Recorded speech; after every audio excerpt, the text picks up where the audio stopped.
There's no way that could cost that much. Everybody, what's up? You know, a question that we've been getting a lot lately is how much would that cost? Everybody wants to know the price. Since it's Technicians Tuesday and we need to start spending some cash and ordering some parts for the Ocean Master so that way we can keep going once we're done with the fiberglass on the transom, seems like today would be a good day to figure out how much would it cost to rewire a boat. Now this is going to be a rough estimate for the materials, which is why you should get subscribed to the channel and hit that notification bell so you don't miss out when we do the work to see how long it will take and see what that labor bill will look like. There's going to be a ton of information in this video, so you'll want to watch it all the way through so that you can see the different numbers once we get to the end. Also, check down in the description because here in the future, once we finish this project, I'll put together a step-by-step guide on how to diagnose, install, and wire up all of the pumps, lights, and electrical components that are on the average boat.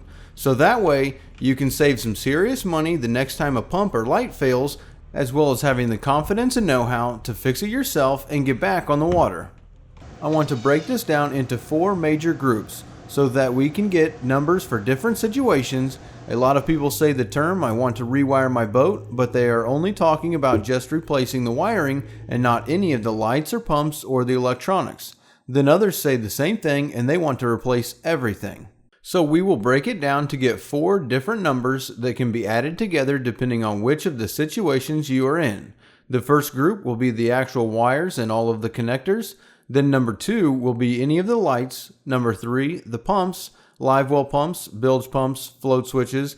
And then number 4 will be the electronics, your VHFs, stereos, GPSs, and whatever else you want. That way we can get a breakdown of what it costs depending on how much stuff you want to replace or if you are starting from scratch and need to buy everything. First off, let's talk about the wiring. Now for the most part, we can do most of the wiring using the same gauge wires for almost everything in the boat, with the exception of high power consuming electronics like stereo systems, certain transducers, electric reels, and other things like that. But for the pumps, lights, and most of the 12-volt electronics, 14 gauge wire will be fine. So we'll need to take some measurements to figure out how much of that wire we will need. Before measuring anything though, how about hitting that like button for us? And then we can start in by figuring out what are all of the things that we are going to have when it comes to the lights, pumps, and electronics. Here on the Ocean Master, we've only got 8 switches, so we'll probably have to end up replacing this panel in order to account for what all we are putting in, because we don't need 2 bilge pumps, we don't need to have a separate switch for the navigation and the anchor lights, and since these are already labeled and we can't change the labels, we might change the whole panel out just to make it look cleaner, but we'll see, because this panel is in great shape, so you hate to replace stuff that you don't need to. Now, in order to figure all of this out, we want to be writing everything down as we go along. Since we're changing the stuff on the panel and adding some stuff, we don't need to necessarily worry about going down the panel using it as a checklist. Instead, we'll just start out with the nav light and figure out how much wire we will need in order to get to the nav lights there in the bow. Now remember that these numbers don't need to be exact because we'll be adding them all up together and then just buying a big spool of wire and cutting the links that we need off of the spool as we install them into the boat. So we'll just round up to the nearest half or foot. We'll be rearranging all of this wiring here in the console and installing a new fuse panel so we can just start all of our measurements from about the center of the console here where all of the wires are. Then we want to follow the wire and add all of the measurements together as we go along to come up with the distance from the console to where the lights are located. For us on this 23-foot boat, where our lights are here on the side, we end up with 25.5 feet for the port light and then just another 4 feet to get from the port to the starboard light. Next up, we'll check out the anchor light here on the T-top. This is a standard 4-inch all-around light with 3 wires. Just like we did with the nav light, we want to measure from the light down. We'll measure through the T-top tubing and down to where the tubing goes into the console. We'll add 4 feet for inside the console, which turns out to be 13 feet, and we'll write that down here in our notebook.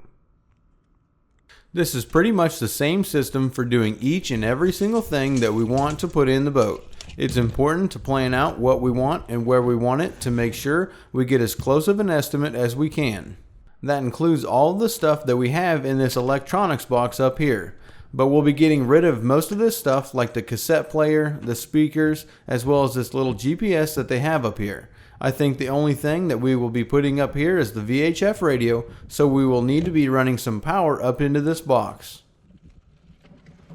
For this boat, we have the spots for 2 VHF antennas, and we will go ahead and put 2 antennas on here, one for the VHF and then another antenna for the radio. Shakespeare does make a splitter that can be used to use the same antenna for both the VHF and the radio, but we'll just go ahead and install 2 antennas for this time. We'll measure back to the back and get the amount of wiring that we need to have for the bilge pump, the live well pump, the float switch, and the underwater lights. You can see that it's easy to get all of these measurements for each one of the electrical components and write them down so that we can get an overall length of how much wire we will need. For us on the Ocean Master, we come up with needing 233 feet of 14 gauge 2-wire wire, as well as some odd color wire like some pink wire for the fuel sender and some black wire to the ground for the fuel tank and to get ground to the fuel sender. Then before calling it quits on the wire, we don't want to forget about the heavy gauge wire for the batteries and the power to the engine.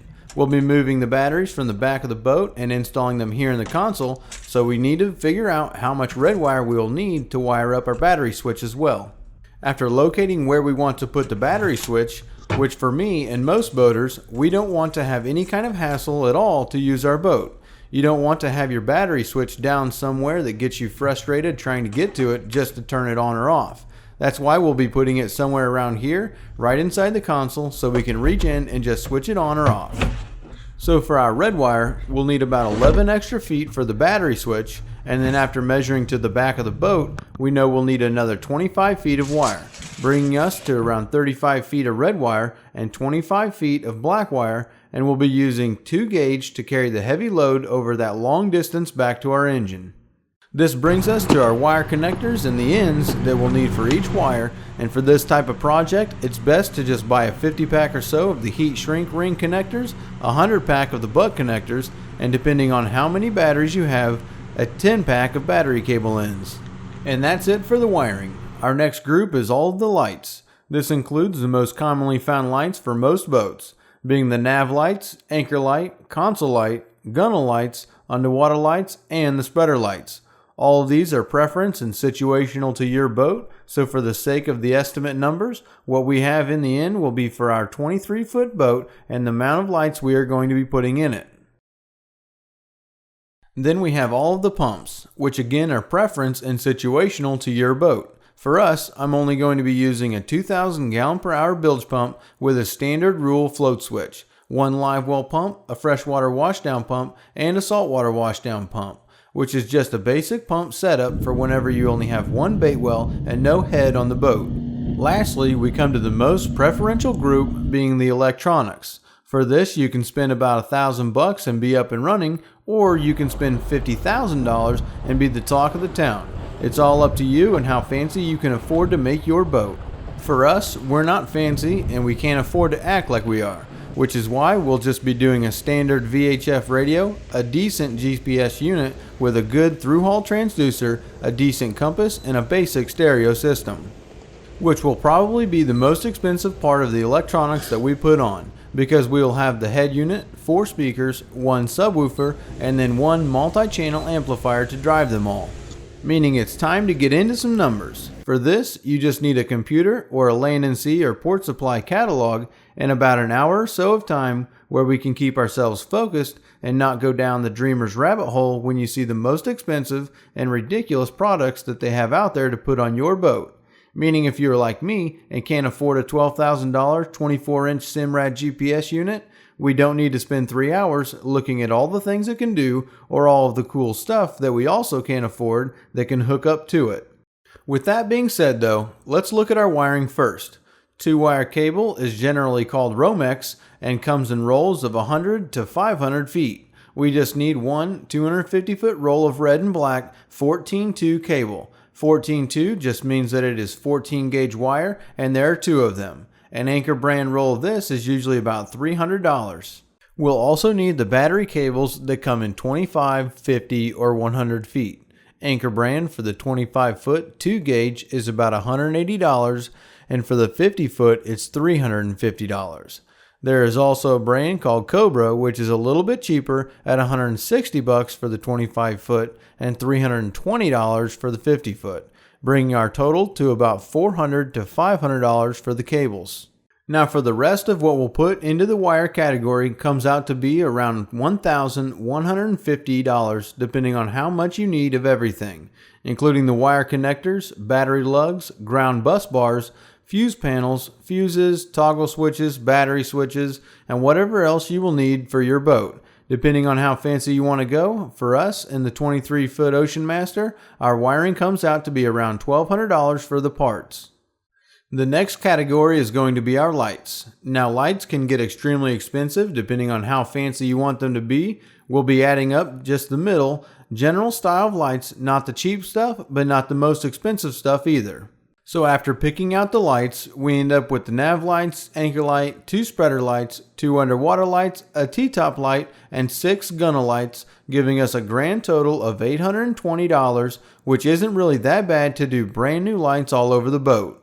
Our third category of the pumps is pretty close to the same as the lights. After pricing out the bilge pump, float switch, live well pump, freshwater washdown, and the saltwater washdown, as well as the plumbing that will be needed to install it all, we come to a total of $1,089.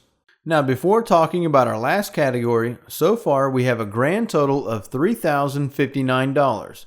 So we're looking at just over $3,000 to buy all brand new wire, connectors, lights, and pumps to rewire a 23-foot boat, which isn't really that bad for the material because it is the labor that makes the whole job so costly. But don't worry though, like I said in the beginning, once we finish this project boat, we'll be making a complete guide on how to rewire, install, and hook up all of these things that we have talked about in the video so far.